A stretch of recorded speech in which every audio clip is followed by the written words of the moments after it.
Let's start with Matt or Matthew. Do you go by Matt or Matthew? You call me Matt. That's great. Thank you.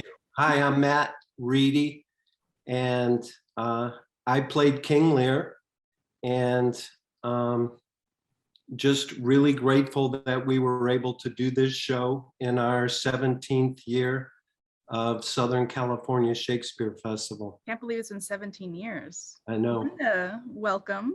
Hi, I'm Linda Besti, and I'm the artistic director of the Southern California Shakespeare Festival. And what did you do on this particular show? Did you perform? I performed. I was Goneril, and I also acted as a producer. And we have two amazing students in the room too. Sam, introduce yourself. Welcome. Hi, I'm Samantha Kernaghan. I go by Sam. I played Kent in this production of King Lear. And I was in last year's production of Titus Andronicus, and I absolutely adore working with this company and this festival. And Noah. Hi, I'm Noah Stonecipher. I played many roles in this production. Acting wise, I played Albany, husband to Goneril, as well as I was the cameraman for the production and the technical director. Why King Lear? Why now? At this moment, during COVID, what are some of the hallmarks of King Lear that make this particularly important to do right now? I think that the magnitude of it during this time, even though when we originally were scheduled to do it in person in the summer of 2020, I don't think I was thinking about it quite the same way.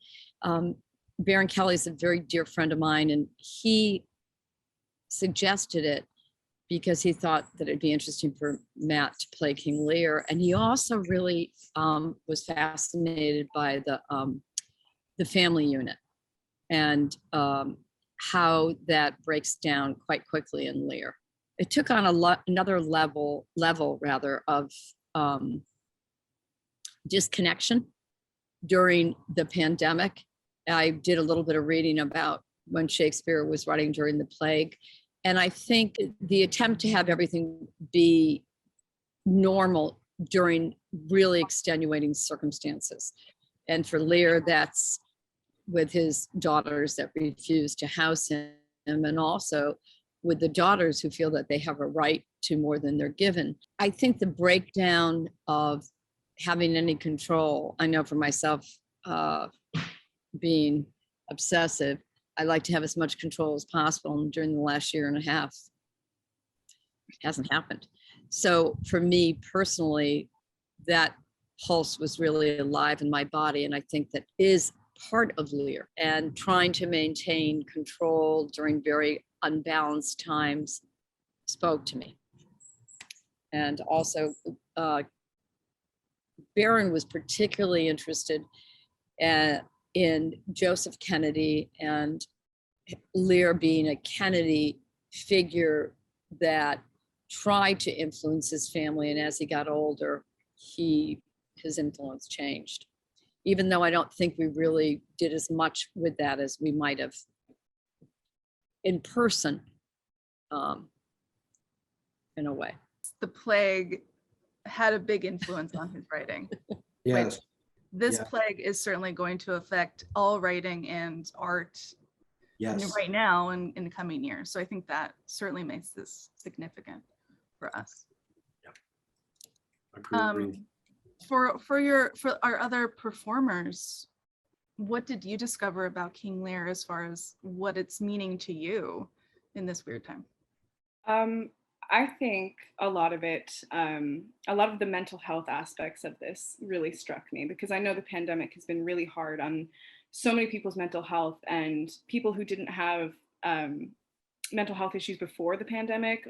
A lot of us kind of wound up falling into these pits of not knowing and all of these different anxieties, depression, everything like that. And I think showing that in a Shakespearean play that is just so timeless is really, really impactful, especially nowadays with everything everyone's going through. And watching his kind of descent into madness is heartbreaking but relatable to a lot of people. I really I thought the relationships between family members and even just romantic involvements between people, the trust and violations of trust were extremely interesting, because it's a lot of people can relate to having people that they think are the right people to trust and the right people to align themselves with, and it blows up in their face. And for some, it's too late when they finally realize that it can blow up in their face. And I think this show really highlights that human experience of honor, of standing with people, but sometimes honor being a weakness in that it allows people to stand with the wrong people too long. And Matt, Yes.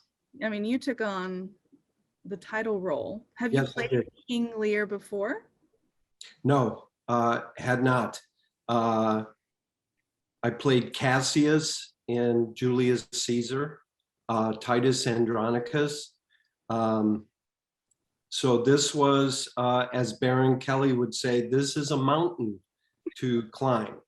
And I remember it was March of 2020, just before everything closed.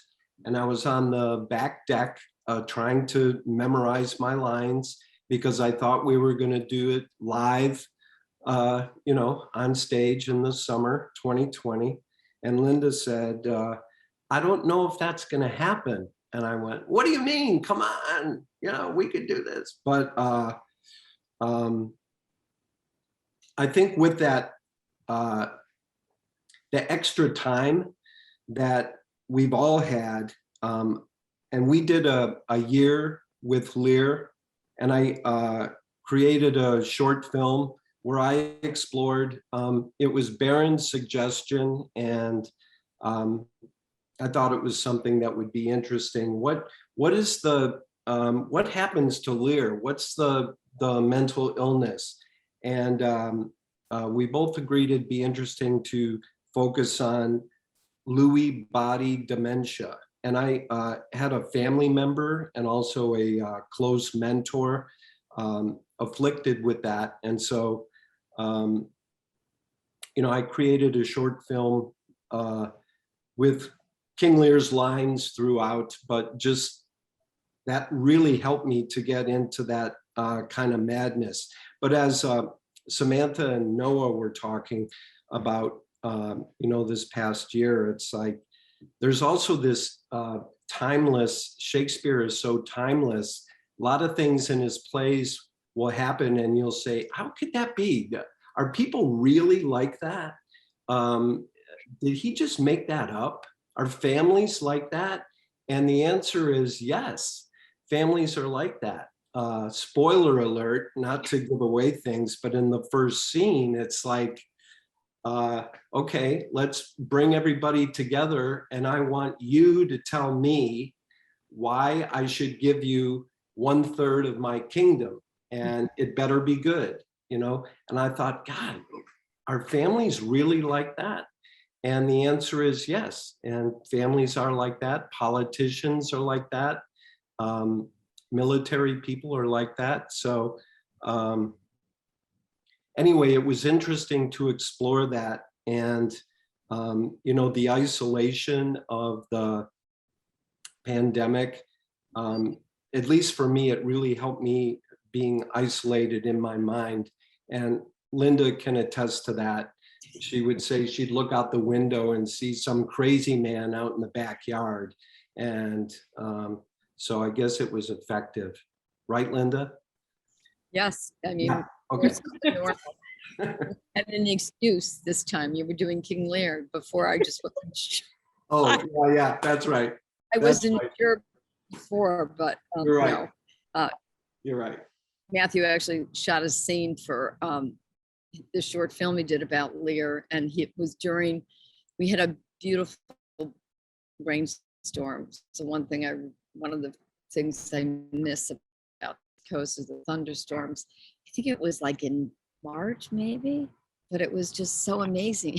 He was out in the backyard in his pajamas during a storm, and that kind of was more than I had bargained for. I don't know how Noah and Samantha feel about this, but I don't like to look at like how other people played a role or anything like that. I just think with Shakespeare, everything is right there. And that's all you really need. You don't need to see anybody else. Baron Kelly, for me, was very helpful. We broke down line by line, and in some places, syllable by syllable. Well, Sam, let's talk about your experience, because this is unique for you, that you played Kent, correct? Who Yes. is traditionally written as a man, Yes. but you played it as a woman, not as a woman playing a man. Yes. This is a kind of confusing role with this, and I'm going to try to explain this as best I can. I was a woman playing a man's role as a woman, but then Kent goes into disguise. And so then I played the Kent in disguise as the woman playing the man. Okay. I hope that made sense. I don't know if it did, but the gender work was really interesting because I had to take into account not only the fact that I was playing a man per se, but I was a woman pretending to be a man and having to put up that front of, I'm still not quite sure how to be a man, but I'm going to act like it as best I can. Which I found very interesting and maybe made it easier for me because I was a woman not quite sure how to play a man. But yeah, it was a very, very interesting experience to start the play as this very proper, very put together politician pretty much, and the play dressed as a homeless man taking care of King Lear. And I think just with the gender with that was super, super fun to play with. Did you find that the script itself really called for masculine qualities, like when you were working through the lines? Yes and no. I think the masculine qualities of this was the outspokenness of Kent, because Kent is one that stands up to King Lear and will stand up to others. There's scenes where he's screaming at royalty and all of these different people. And I don't think that typically would be portrayed in Shakespeare as a woman. There's some particularly strong women in Shakespeare's plays, but usually not with the kind of vigor and sass that this character was written with. Which made it that much more interesting because the confidence changes when Kent is being played as a woman than when Kent is pretending to be a man. With that level of security of being a man necessarily, there was a little more kind of, lack of better word, like oomph behind it. Being able to yell at these people and stand up for myself, which wouldn't have necessarily happened had I been playing everything as a woman the entire play. Well, Goneril didn't appreciate Kent. However, and Samantha brought this up, and I think it's really, really well articulated, Samantha. I did for many years a company in LA called Los Angeles Women's Shakespeare Company, where women played all the roles. And sometimes I would cross gender and I would play a man.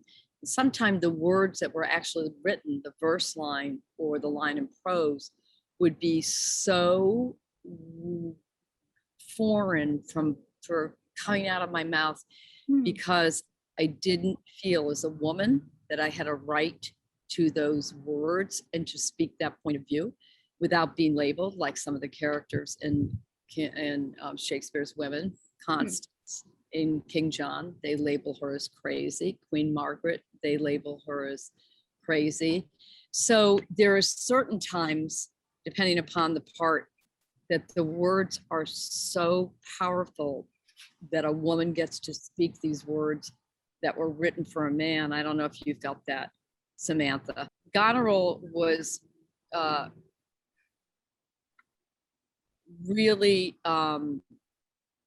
taken aback in the first scene about the way you stood up to Lear. And also you did that and you were playing Kent as a woman. And Goneril is a woman. So I admired that about Kent, even though I was delighted when you got banished. And I think it's because I didn't want to share any power that might be coming to me, which is really horrible to say as a woman. Do you know? Yeah. As a woman who's an actor in a play, though, I mean, that's a pretty complicated statement, you know. Today, now in 2021, for me to feel that when I was on stage as a part, even though, you know, I'm not in 2021, so to speak. We said in the 1960s, so to speak. It's still, I remember going home one day after rehearsal and thinking on the drive home, what is that about? And I think I was particularly interested in it because we have our first woman president, vice president. That was really interesting that you just said that about Kamala Harris and all that. When I was working with Baron one-on-one, we talked a lot about women in politics currently, and it's very much, especially at the beginning of the play, you're a woman in a man's world, and you're having to play off of that. There's jokes in the beginning of the play that are very crude and kind of offensive to women that are being made directed at Kent. So Kent kind of has to very much about that. So it was the power play of that, of having to take this for so long. It was part of the explosion at the very beginning with Kent, is having to put up with all of this, having to put up with living in this world that didn't revolve in a way that would help women succeed in this society. So it was very interesting to add to the explosion of that.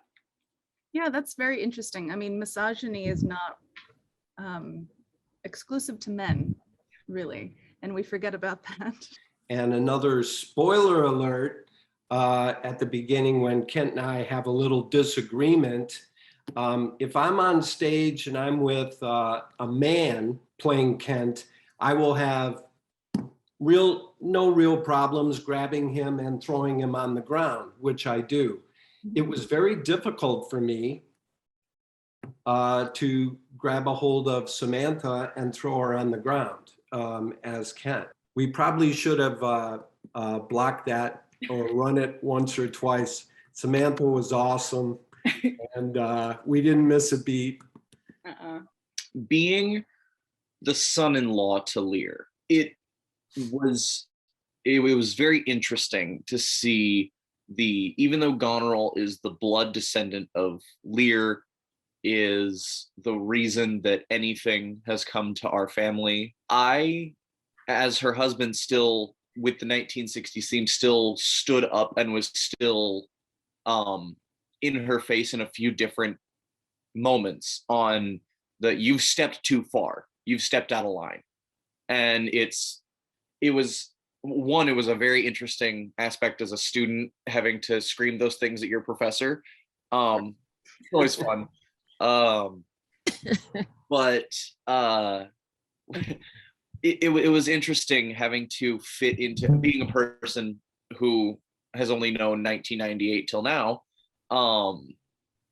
The gender roles put in, that Shakespeare, because of it being such an old text, maps out those gender roles very clearly.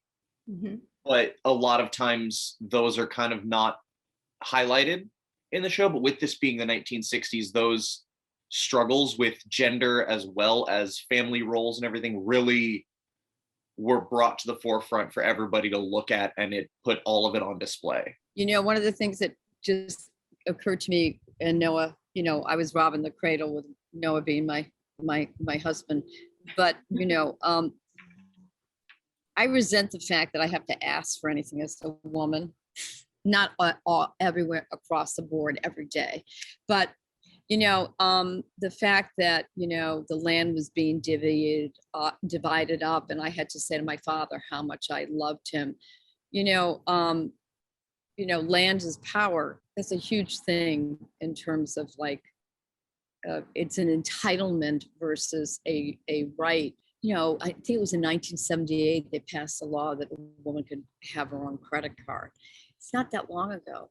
It's not that long ago. And I went to an all-women's college way back when.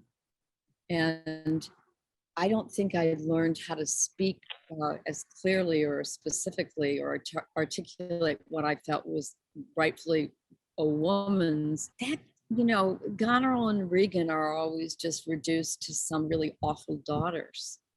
And I don't know, it starts with them having to say how much they love their father so they can have a piece of cake, piece of land.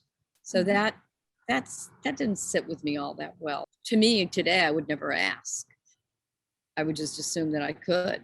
That's interesting between the 1960s and Shakespearean time, how the kind of ownership of women was still relevant within both settings.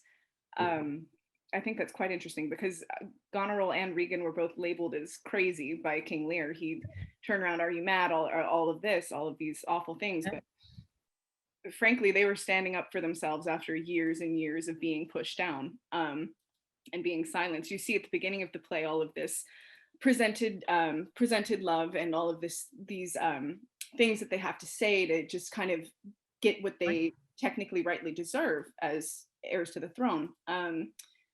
But they still have to stand up and fight for it and fight for what they need. Whether or not they go about that the correct way is kind of up for debate. But I think that's very, very interesting that in the 1960s and way back when, they both had that. It's unusual for a woman to speak that way, especially to a king and to a father, to a man. Yeah, I mean, this play is centuries old and it's still relevant. Yeah. So if that's not a clue that we haven't changed all that much, we're still doing Shakespeare and it's still very relevant. Spoiler alert. Yeah. Let's talk about the actual process of getting this play done, because you did get to record this in person. At Cal Poly, we were doing so many things on Zoom basically all year long where nobody got to share the same space, but we had a little pocket in June where you were able to share the same space. I was witness to the artistic director and my wife, Linda Besti, going through the COVID protocols for the university. And it was intense and it took a long time and things had changed daily. So there was a lot going on. And it had to be approved by the university. It also had to be approved by Los Angeles County Department of Health. So, Linda wrote a proposal. Everything had to be broken down. And then the infamous spreadsheet that was plastered up against the wall there, which I have it would show I'll send it. who was where, at what time, on what day, and for how long. They needed to know where everybody was. And the maximum number of people in the room could be 10, and in the hallway 2. And we had to talk about food and stuff like that. And, I just think that Linda made it happen. I had a lot of help. Brian Newman helped me with the original proposal because it's not my expertise. And also the woman that is kind of the expert on the safe return, one of them, Frances and Michelle at Cal Poly Pomona, were extraordinarily helpful. Do you know what about that I thought was really interesting more than anything, even though it was exhausting, is we all know how hard it is to be artists.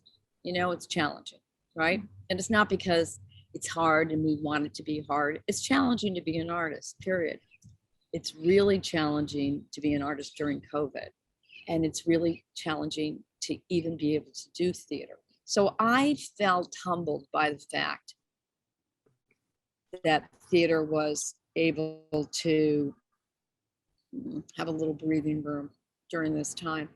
And I think that is really makes me emotional, to be quite honest. It was pretty undescribable, frankly, being face to face with another actor after spending the past year acting towards that little dot on your on your computer was unreal. That energy, just sinking back into it, it felt so natural, and it was just such a, I don't know if anyone else felt this, it just felt like a relief, frankly, that you'd kind of been hoping for this, you've been waiting for this, and you've been kind of trying things that maybe matched up to it, but nothing quite beat getting back in person, seeing each other face to face, getting the energy, reading off other people.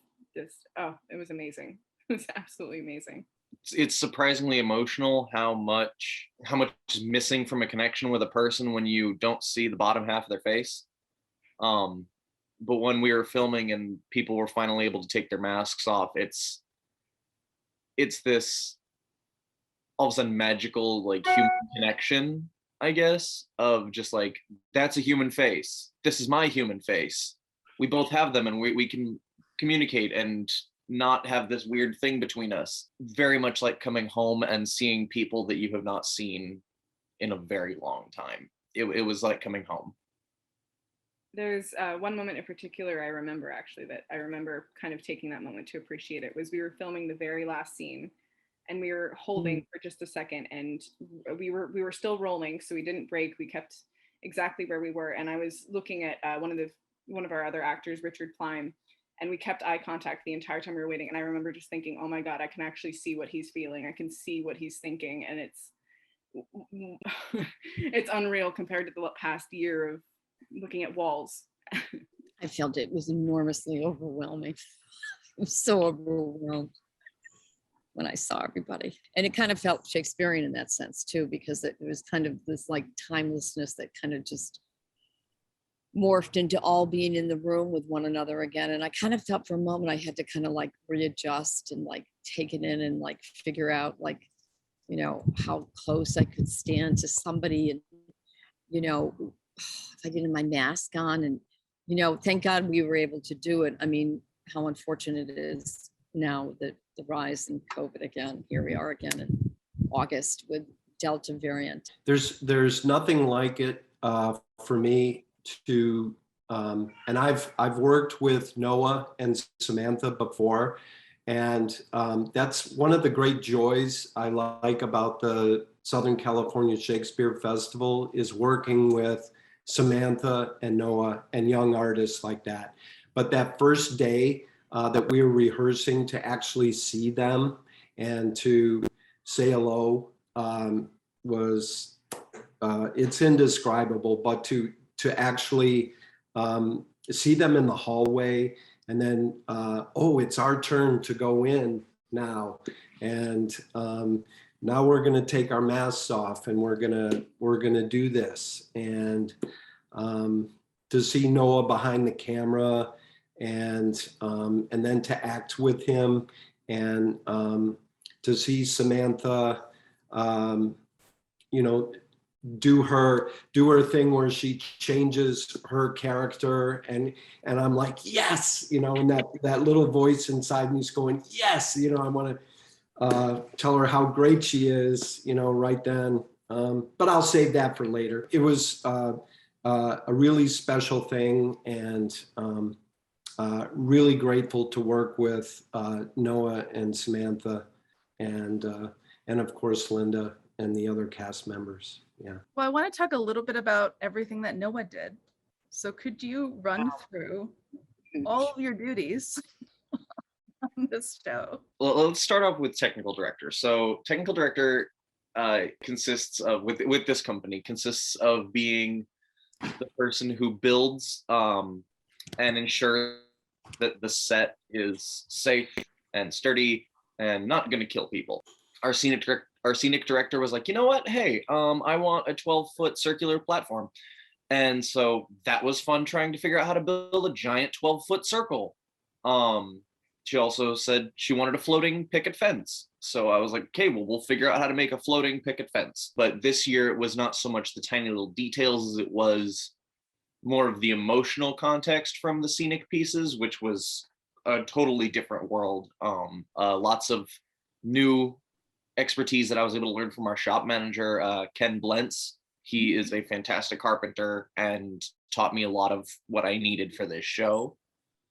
After I was done with my technical director work, I was cameraman underneath our cinematographer, Richard Plime. I had done some camera work in high school. This was so much more. It was like, okay, we need to adjust the aperture. We need to adjust how much light you're getting.